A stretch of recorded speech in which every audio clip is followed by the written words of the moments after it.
अच्छा बोलिए आप। हाँ बोले आप बोले। हाँ बोले आप बोले। स्पीकर सर, मेरा कल एक सवाल था जो हिंदुस्तान के इतिहास में पहली बार डिसीजन लिया गया कि इलेक्शन कमिश्नर्स को फुल फुल इम्यूनिटी दी जाएगी। ठीक है, ये है ना, इसका जवाब इसका पीछे मैं खत्म नहीं किया सर। इसके पीछे जो थिंकिंग थी वो हमें सबसे पहले बताएं। ठीक है। दूसरी बात, नहीं हरियाणा की जहां इन्होंने बात की, इन्होंने एक उदाहरण लिया, वहां पर अनेक उदाहरण हैं। वो भी आपने दिया था ना, 19 वो भी आपने दिया था, इसलिए दिया वो भी 19 लाख वहां पे फेक लोग, वो उदाहरण आपने दिया था, इसलिए उसका जवाब दिया। और ये भी हमें बता दीजिए, actually let us have a debate on my press conference. Let us go. Let us have very good idea. Let us have a debate on my press conference. Amit Shah ji, I challenge you to have a debate on the 3 press conferences. Please. ठीक है, बैठ जाइए। माननीय, please माननीय, आपने बात की थी, प्लीज। डिबेट ही तो चल रही है। उत्तर प्रदेश में और हरियाणा में दोनों चुनाव में वोट कैसे दे रहे हैं? प्लीज ये भी जवाब दे दीजिए। माननीय गृह मंत्री जी। मान्यवर, पहली बात मैं स्पष्ट करना चाहता हूं, मैं 30 साल से विधानसभा और संसद में जनप्रतिनिधि के रूप में चुनकर आता हूं। मुझे लंबा अनुभव है संसदीय प्रणाली का। विपक्ष के नेता महोदय कहते हैं कि पहले मेरी बात का आप जवाब दीजिए, मैं सुनना चाहता हूं। आपकी मुनसफी से संसद नहीं चलेगी। मेरे आप बोलने का क्रम मैं तय करूंगा। इस तरह से नहीं चलेगी संसद। मान्यवर, उनको धैर्य रखना चाहिए मेरा जवाब सुनने का। इनकी एक एक बात का जवाब मैं दूंगा, मगर मेरे भाषण का क्रम वो तय नहीं कर सकते, मैं करूंगा, क्योंकि मैं बोल रहा हूं।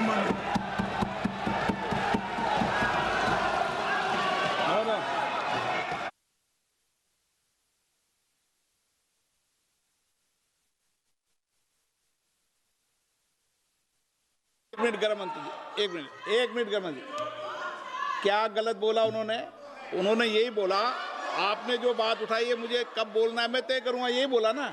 उसमें क्यों उत्तेजित हो रहे हो आप? हाँ, आपके 2-2 मिनट में खड़े होने से थोड़ी जवाब देते रहेंगे। नो, माननीय गृह मंत्री, नहीं होगा।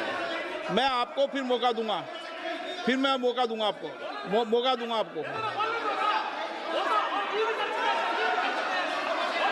हाँ बोलिए, बोलिए सर।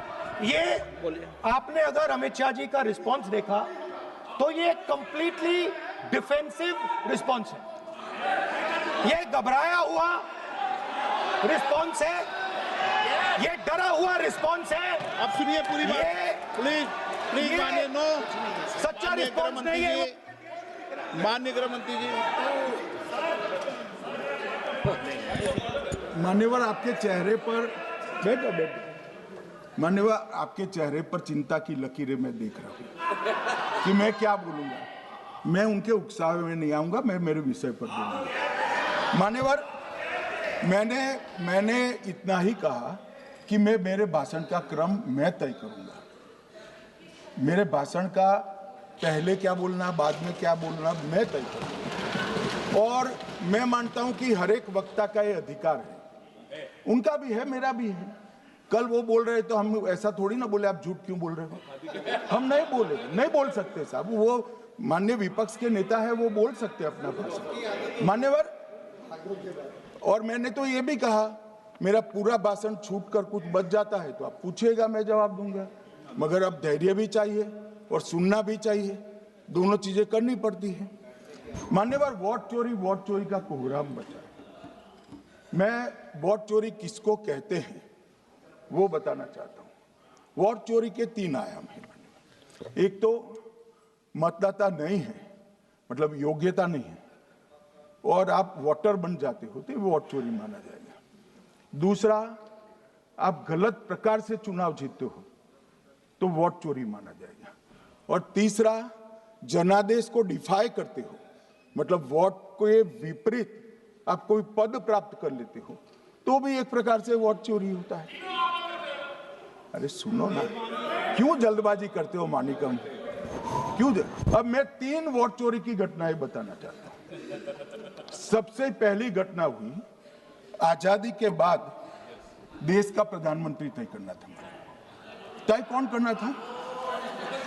तो उस वक्त के जितने प्रांत थे इसके कांग्रेस के अध्यक्षों ने, उनके एक एक वोट से तय होना था। अब 28 वोट श्री सरदार पटेल को मिले और 2 वोट जवाहरलाल नेहरू जी को मिले।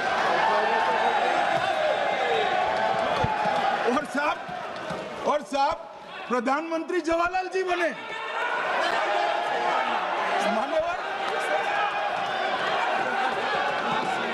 मान्यवर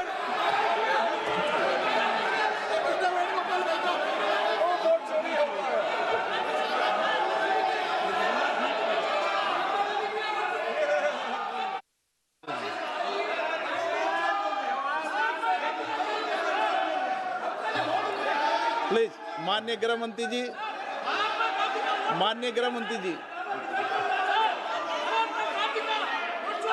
प्लीज।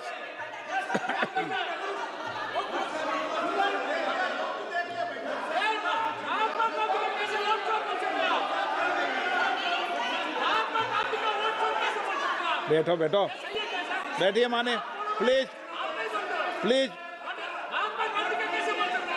प्लीज।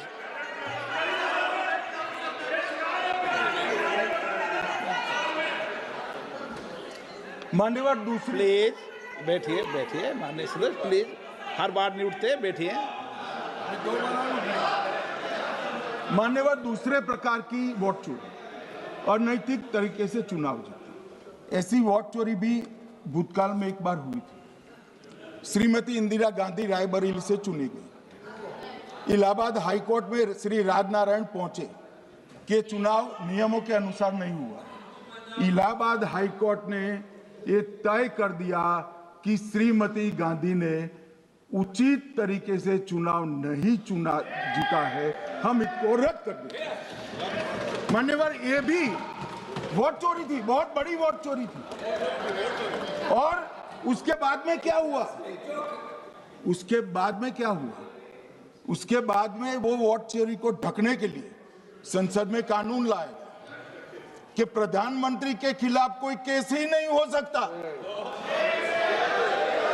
मैं विपक्ष के नेता को कहना चाहता हूं, इम्यूनिटी की बात आप चुनाव आयोग की पूछ रहे हैं, इसका तो मैं जवाब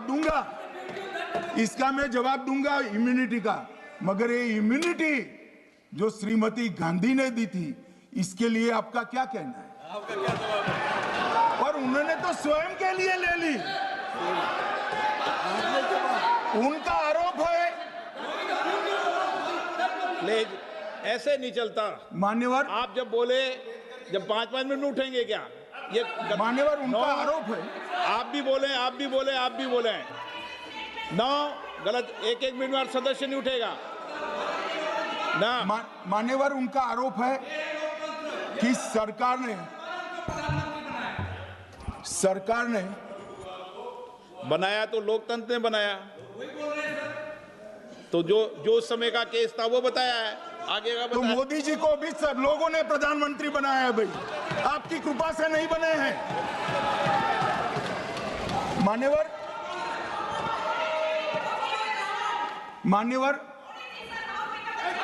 इस तरह से माननीय तरीका ठीक नहीं है आपका, 2-2 मिनट में उठना। मान्यवर, विपक्ष के नेता ने कहा कि आपने चुनाव आयुक्तों को इम्यूनिटी दी। इनका आरोप सत्य नहीं है, मैं इसकी बात बाद में करता हूं। परंतु हमने तो चलो मानो चुनाव आयुक्त को इम्यूनिटी दी, श्रीमती गांधी ने तो अपने आप को इम्यूनिटी दी थी। और फिर जब ये संवैधानिक सुधार के वायरस चैलेंज हुए तो वो केस जीतने के लिए 2, 3 और 4 नंबर के सर्वोच्च न्यायालय के जज को बाईपास कर चौथे नंबर के जज को चीफ जस्टिस बनाया और वहां केस भी जीत लिया। और मानने वाले तो इतिहास है, कौन जुटला सकता है?